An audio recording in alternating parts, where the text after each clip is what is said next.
గుడ్లూరిమి చూస్తున్నాడే సాగర్, అదేదో నాకు కూడా ఇవ్వచ్చుగా. ఎప్పుడు చూసినా నా మీద కోపం తనకి. ఇప్పుడు కూడా నాతో మాట్లాడడం లేదు. పిన్ని చెప్పింది నిజమే, నాన్నగారి దగ్గర నేర్చుకోక తప్పదు. అమ్మాయిని ఎలా ఇంప్రెస్ చేయాలో నేర్చుకోవాలి. Very good. వెయిటర్, చెప్పు, నీకేం తినాలనుంది? మీరేం తెప్పిస్తే అదే.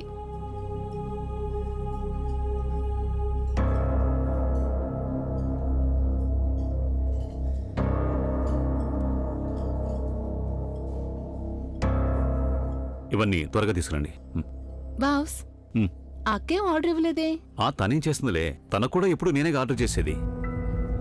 మీ అక్క ఇంట్లోంచి ఎప్పుడు బయటికి రాదు కదా, తనకి ఇలాంటివేవి కూడా అలవాట్లేదు. అంతేగా మాధవి?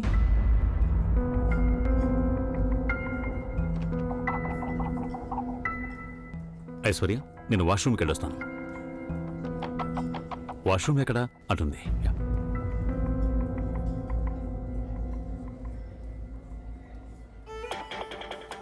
అరే ఏంటిది ఐశ్వర్య పిన్ని? నీతో షేర్ చేసుకోకూడదా? నేను నా ఐస్ క్రీమ్ ఎవరితోనూ షేర్ చేసుకోను.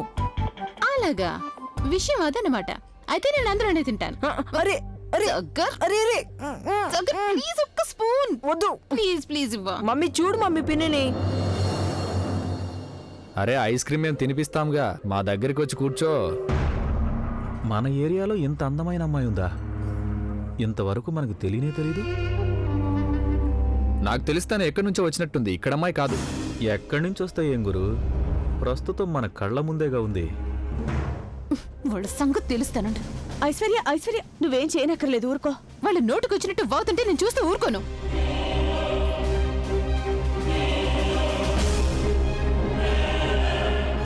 నా మాట విను ఐశ్వర్య, మీ బావగారి గనుక వచ్చారంటే పెద్ద గొడవైపోతుంది. అందరూ వింతగా చూస్తారు. అరే ఆగిపోయావేం, భయపడ్డావా? అరే మన దగ్గర భయం ఎంత గురు, రావచ్చుగా, కలిసి ఐస్ క్రీమ్ తిందాం. ఒకే కప్పులో ఒకే స్పూన్తో.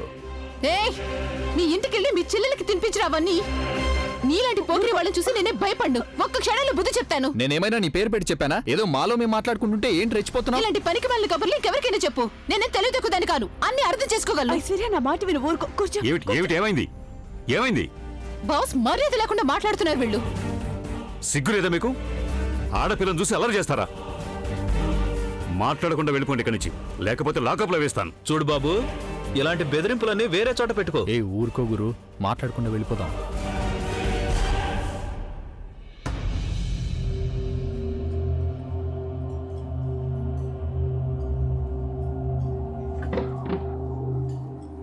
అసలేమైంది? నోటుకొచ్చినట్టు కామెంట్స్ చేస్తున్నారు వాళ్ళు.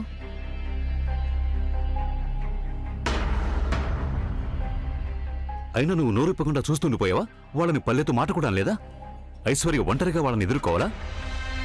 నీకు తెలుసు కదా మాధవి, తప్పు చూసి కూడా మాట్లాడకుండా ఉండటం పెద్ద తప్పని. అసలు ఎందుకు భయపడతావు?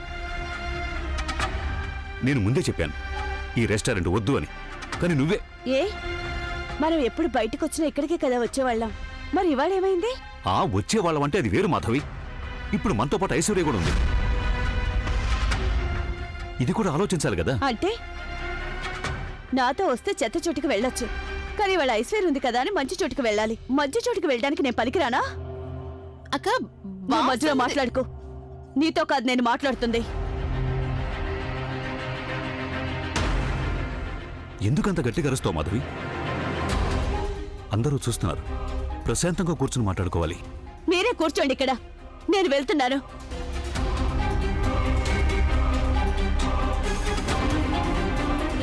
చిన్నమ్మగారు ఇంత కోపంగా బాబుగారితో మాట్లాడడం నేను ఎప్పుడూ చూడలేదు. ఉన్నట్టుండి చిన్నమ్మగారికి ఏమైంది? పదండి.